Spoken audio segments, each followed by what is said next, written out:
Hello, everybody. Welcome to another just a normal interview with my friend Josh Parnell.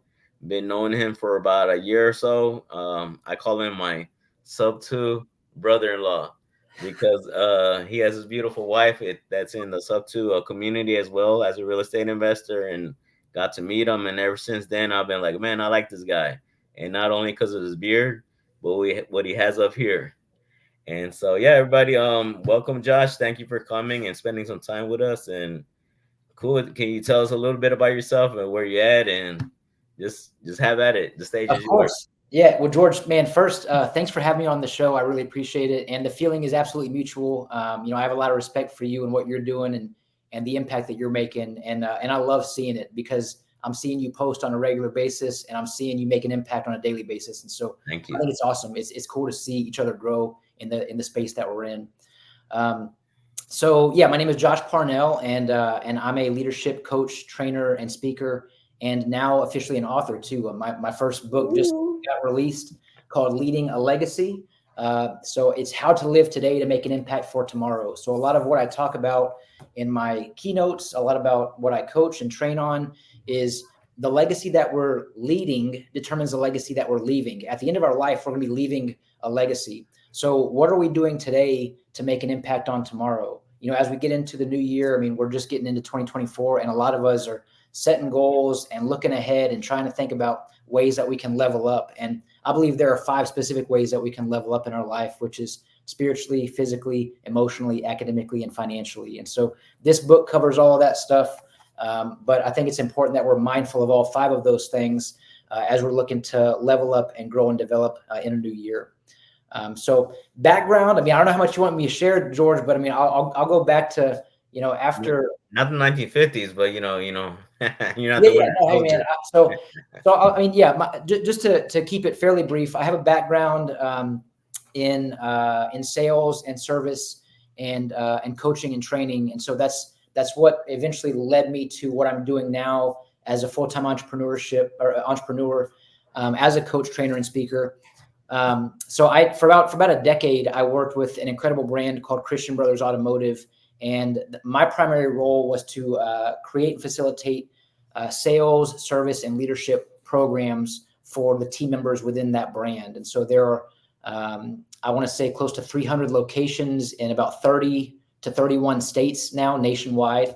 And so I would regularly see it was thousands of attendees over the years.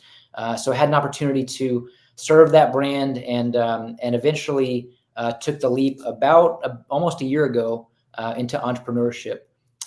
Prior to Christian Brothers, I have a background I was in the Air Force for 4 years, and so went into the Air Force as a security forces member back in the early 2000s. And so I'm dating myself because this was quite a while ago, but it was a great experience. And the reason I shared this particular part of my life is because that was an important path in my life. I know I wouldn't be here today had it not been for the Air Force and the people I met and the mentors that I had and the experiences that I went through.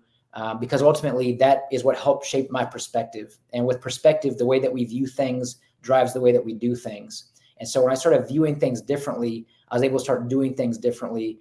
And that led me to some incredible companies to work for, primarily Christian Brothers. That was the bulk of my career before launching into what I'm doing now. And so that's a quick, I don't know, 3 or 4 minute spiel, a nutshell of my background. Man, I can see your next book, bro. He's from the beginning to the end, and like say, leaving that legacy in between. And just curious, being obviously a previous military myself. Obviously, I make fun of it, say I wasn't that smart enough to join the Air Force, but either way, I do see aspects of leadership when I was part of it. But back then, I was kind of hesitant because I don't know what your experience with Josh, but whenever somebody was going to be a volunteer, you're like, oh man, if I'm a Yeah, volunteer, I'm gonna do crappy work. But yeah. my mindset wasn't where is that now. No, leaders have to do the hard work. They have to lead by influence and by example. So just curious. I mean, obviously you're pretty good. I won't say the other word, but you're top notch at what you're doing. What made you not pursue leadership within the military or in the Air Force? Yeah, so great question. Honestly, it's because back then I didn't view myself as a leader. Okay.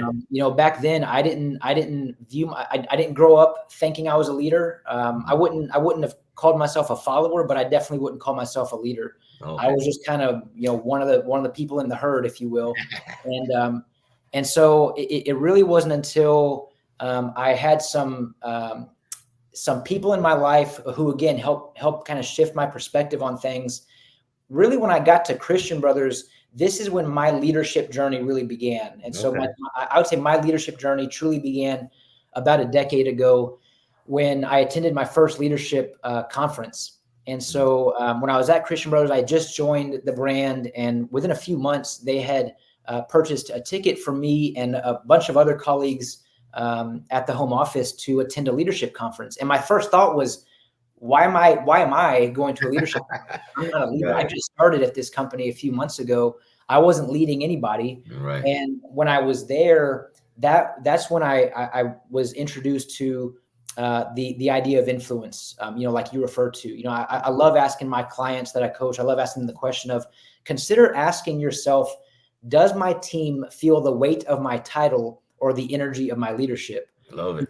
If they're feeling the energy of your leadership, then you are absolutely influencing them in a tremendous way. And the idea of leadership as a whole is not to have all the answers. It's not to give all the directives. It is truly to influence, to grow, to develop, to influence people to go and be bigger and better than what they are, to achieve more than what they currently achieve.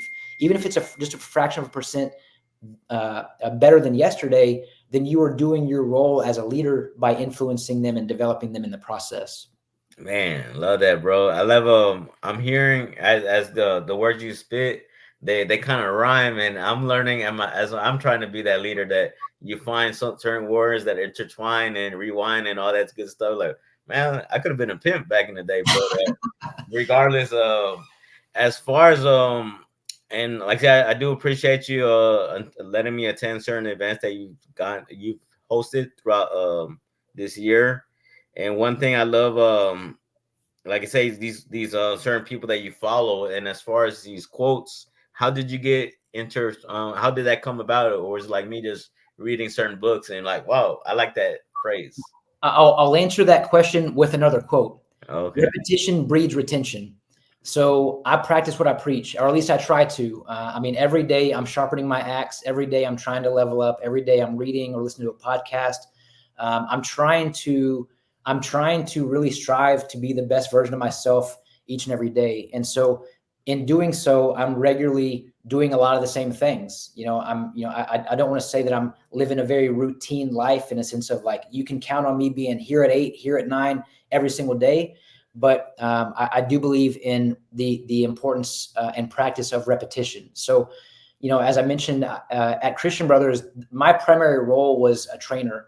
And as a trainer, as a corporate trainer, I'm doing a lot of the same presentations for different classes. So I'm seeing new faces, but the presentations for me are mostly the same. Of course, just like in our own life, we're always going to evolve. We're always going to change things, and we're trying to stay ahead of the curve. So I would regularly and routinely make changes to presentations, but for the most part, the primary message was always the same. I was trying to convey a specific message, whether it be on mindset, whether it be on sales, whether it be on the guest experience, whether it be on leadership, workflow management.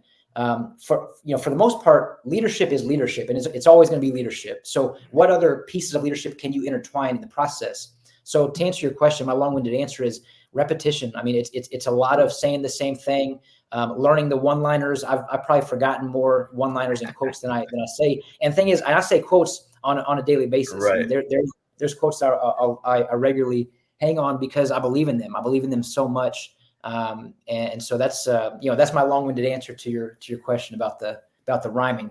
Right. But that does make sense, Josh, the repetition and as these books you read. And one thing I learned this year in real estate investing and reading these mindset books, it is like picking up a book and then 6 months later, you're like say you're evolving to where you're picking up on things you didn't reach you didn't look at 6 months ago. So you're 100%. consistently getting better and they're getting imprinted to now Yeah. you're repeating what you man, they're asking, "Hey, George, where you getting all these words from?" Like, bro, I just read a lot of books, so they just comes out sometimes. Yeah. Yeah, it's awesome because to your point, I mean, as you're growing, you can read something, over and over again, but you're getting new things each time, True. and that's a cool thing. That's a cool thing to be a part of because what you do is you realize, oh, I am growing, I am developing, even on those days where you don't feel like you're having the best day, or the day that you may not feel like you were as productive as you should have been. Mhm. Like the concept is how when you think about it, like not every day is going to be a good day, but we can find the good in every day. And the cool thing about this is like when you're reading these books and or whether you're meeting people, reading books, listening to certain, to certain things that you're feeding your mind with, Mhm. you recognize, hey, you know what? I've actually come a long way. Like as we get into the new year, a lot of us overestimate what we can accomplish in a month, but we True. underestimate what we can accomplish in a year. And so this is why a lot of us give up on our New Year's resolutions because we don't see immediate change in a 2 week time frame. And True. it's like, hey, we're not supposed to see that. It's going to take some time. It takes a lot of time to form habits and change behaviors. But if you're consistent and repetitious in the process, you're going to see significant change over the course of a year or 5 years or a Mhm. decade. Nice. It makes sense, man. Speaking of books, obviously, this was a surprise to me when I started seeing this little book with the little rocket ship. How long did you already have this planned, or was this kind of how did the whole thinking of writing a book come about, Josh? Yeah, it's so I started thinking about this a little over a year ago, and what I did. So I'm a first time author. I've never written a book before, so I didn't know how to go about doing this. I wasn't sure what to do, what Mhm. step to take first. But I through networking and through just personal growth and development conferences, met a few amazing people, and one of them I had on my podcast not too long ago, and he is a co-founder of Streamline Books. And so Okay. Streamline is a company that helps you publish your book. And so I partnered with Streamline to have them help me with the outline, and basically they're my accountability partner. Right. They're like, hey, look, you have all the content that you want to write. You reached out for a reason. You know what you want to write. You may not know how to write it yet because you're a first time author, Right. but we have people who can help you. We have editors, we have publishers, we have designers, we have all the people who can help you. And so that's what I did. And so about 8 months ago, decided to pull the trigger and make an investment because I mean it was investment to write this book, Right.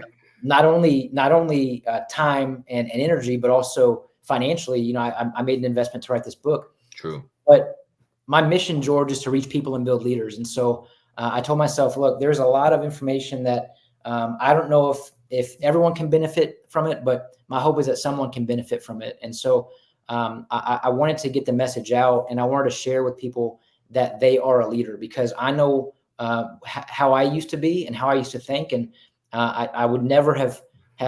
I mean, 20 years ago, if you'd have told me I would be a leadership coach, an entrepreneur, a published author, I would have looked at you like you're crazy because Right. that's not who I was back then. True. But what happens is, with perspective, I shared the concept of perspective. When I started getting a new perspective, I realized like I'm the only one who has my perspective because True. I have my own upbringing, my own life experiences.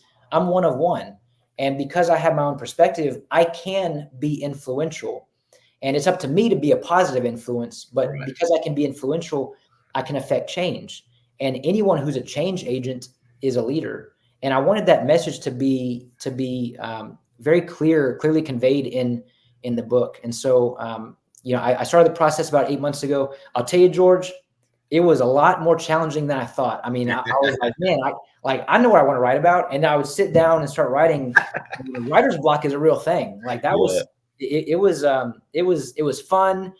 It was a little stressful at times. It was challenging, but I'm glad I finished it, and I'm excited to see what happens next. Man, can't wait. I actually ordered it this morning when I saw one of your posts. Like, oh, let me support my guy. Thank you. I I appreciate like, that, man. like I said, I like obviously being an up and close and personal is better, but obviously having a piece of, like you said, that legacy that you mentioned before. Is you're doing it, bro. I appreciate you, and I guess And saying, oh, I did want to mention when I did see you. I guess you were doing the audio part as well. How was that experience? About, I guess. Yeah, that was also more challenging than I thought. I mean, yeah, if I'm being honest with you, Right.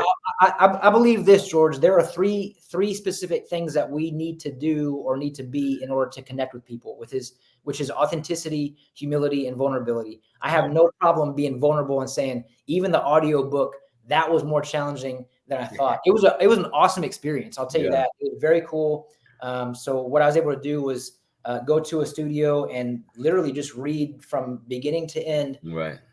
chapter by chapter, to get on an audiobook. And so it was a cool experience. I mean, I don't know if anything's gonna pan out from it, but it was new, and I'm a big Right. believer in trying something new, getting out of your comfort zone, getting comfortable, being uncomfortable. And that was a day that was uncomfortable. I was okay with it. Hey, you look smooth, bro. Like say I saw the pictures on Instagram. Like, damn, is Josh dropping an album too? I thought you No, dropping some beats. I'm but back yeah, using I air appreciate it. chords. No, not yet, not yet. No, We'll yeah, see. all right. You can use me as a backup singer if you want. I got the Okay. I alto. mean, hey, I'll be your backup, George. I think you got some talent. I'll be All your right, backup. it's hidden. It's hidden. Yeah, I'll figure it out. But yeah, Josh. I guess on another note, I would like to. I heard this Instagram video or short, I guess you call it. It hit me real hard. It said the dark side of being an entrepreneur is that you are, you're striving for the success. Like you say, you keep evolving, getting better and better. But the dark side of all that is sometimes your partner is sacrificing a lot to where they're doing all the kind of like taking care of the kids and doing the little odds ends that you may not notice, but because she's able to do that, you're able to be successful. But the guy was talking about, yeah, I like is one I respect my woman so much more because now I realize all those hours I was sacrificing being away from my family, but I was like you're saying, going back to creating that legacy. And on that note, how do you I guess I was we go through those challenges. Are there times where you have to question yourself, or it's pretty much Oh you yeah, know? Hmm. every day. I mean, every day I'm questioning things because George, this is still new to me. I mean, as an entrepreneur, every day is different. Every day So is a new day.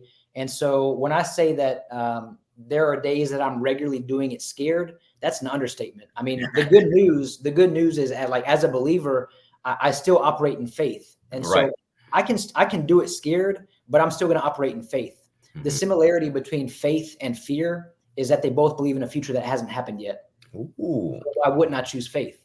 right. Now, regarding my wife, Janvier, and you mentioned her earlier, and she's an incredible person first and foremost, but she's an amazing cheerleader, supporter.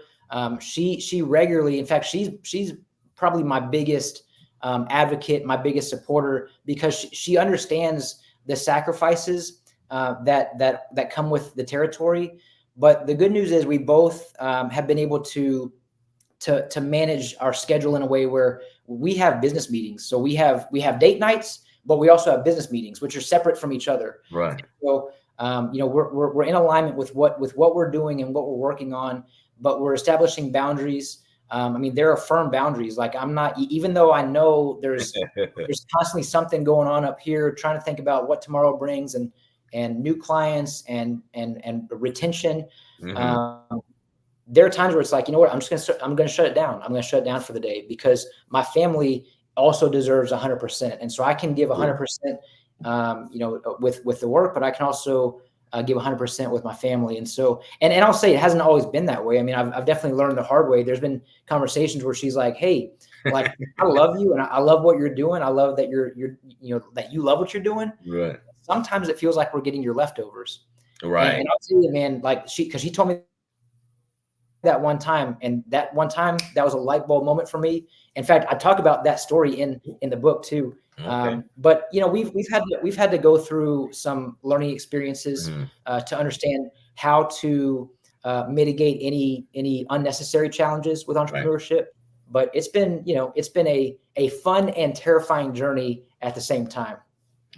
But the beautiful thing, like I said, you're doing it together and you're learning from each other and getting Yeah. better. It's that whole like that analogy of having a woman. If the woman's not to be stepped on, is to actually hold you up and be next to you and be Oh, and I can steady tell you, proud and all that. I can tell you, man, I would not be able to do what I'm doing without her. I mean, hands down, could not have written a book, could not have created a leadership business like I have without Hmm. her. There's no possible way. Man, love it, love it. I can relate in those ways, and like I say, they're our biggest cheerleaders, Josh, and yeah, we wouldn't be half the man, that we are now. But Yeah, yeah, well, as far obviously you've accomplished so much. I guess I'm pretty sure you don't believe in New Year's resolutions because you're crushing, obviously, and even though you say you're doing it scared, but where do you see Josh in, like I said, speaking of legacies, in maybe 5 years or so? man, great question. I wasn't ready for that question.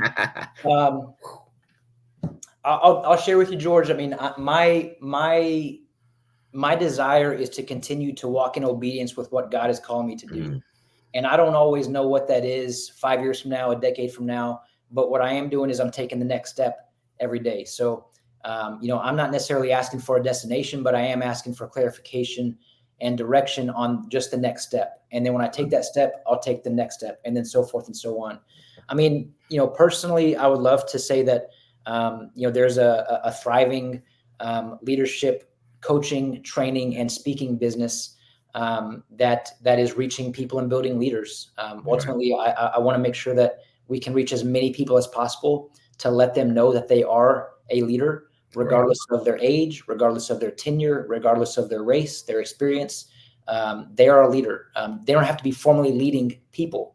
We're all leading ourselves. The biggest battle that any of us will often ever face is in between the years. yeah, And a lot of us don't know how to manage our thoughts. And I think being able to recognize that our thoughts will dictate our feelings, and our feelings will dictate our actions, and our actions dictate our legacy. So if we want to change our legacy, it begins with our thoughts. So how can we lead ourselves more effectively? That's something I work with my clients on a regular basis. Humans have up to 60,000 thoughts per day, and right, 80% of our thoughts are negative, and 90% of our thoughts are repetitive. So it's no wonder why we regularly experience stress and worry and doubt and concern and fear. But we know that fear is simply false evidence appearing real, and we're always going to find evidence in the things that we believe. And so if there's a way that we can help change and shift limiting beliefs, I want to capture those opportunities. And so what that looks like, I don't know yet. 5 years from now, I don't know yet. But my hope is that we're helping shift paradigms, shifting limiting beliefs, and reaching as many people as possible from 5 years from now, 10 years from now, 50 years from now. I would love to say that the Limitless Leadership legacy will live on after I'm long gone. love Um, it. yeah, it'll be exciting nonetheless. I know it will get there, Josh, and plus some. I can see it now. But for the time being, obviously, what services do you provide right now, or how can say somebody's watching this video like, man, I like that guy. Other than his beard, I may need him on my team to maybe help me become a better leader. How could they reach out to you, or what avenues aside from possibly buying your book as well, Sure. reaching out to you? Yeah, I appreciate that, George. So if you go to my website, www.limitlessleadership.co, you can see all the services that I provide. So it's not, I don't have the M, it's .co, limitlessleadership.co. But yeah, you'll see my book on there. The primary services that I offer is coaching, training, and speaking. And so I do a lot of one-on-one coaching with small business owners, executives, CEOs, managers. A lot of small business owners will hire me to work with their team on a one-on-one basis. And so what I help people do is I help people with communication, with culture, with delegation, with leadership, with management, with training, with coaching. There's a lot of high performing team members in any organization who get promoted into a formal leadership role, but they've never had any formal leadership coaching or training. And so what happens is this is like transitioning from an athlete to a coach. And a lot of people struggle with staying in the coach's seat because they see people doing the processes that they've mastered, which got them here to begin with. They see them doing this incorrectly, but the they're just doing it differently. And so they jump out of the coach's seat and go and quote unquote save the day and rescue everyone because they say, hey, you guys don't know what you're doing. I'm going to do this process for you. But what happens is they're inadvertently stunting everyone's growth and development, including their own, and they're micromanaging, but they don't even realize it. So I help people stay in the coach's seat. I help people teach people how to coach, how to lead, how to train, how to manage. This is the old adage of give a man to fish and he'll eat for a day, or teach a man to fish and he'll eat for a lifetime. I teach people how to fish, and so that's the bulk of my services, which is the coaching side of things. I offer keynote speeches as well. So if you're looking for someone to do a keynote or deliver a keynote for your company, your team, your organization, your convention, please visit my website, limitlessleadership.co. And then I do offer training platforms, usually on a bi-monthly basis. The next training program I have is mid-February. In fact, it's February 16th. It's a Friday in Houston. So if you're in Houston listening to this, come visit my training event on February 16th. In fact, George, I want to give you a shout out because you were at my last one in November, Yes. and I appreciate you being there. And so it was great to see you again.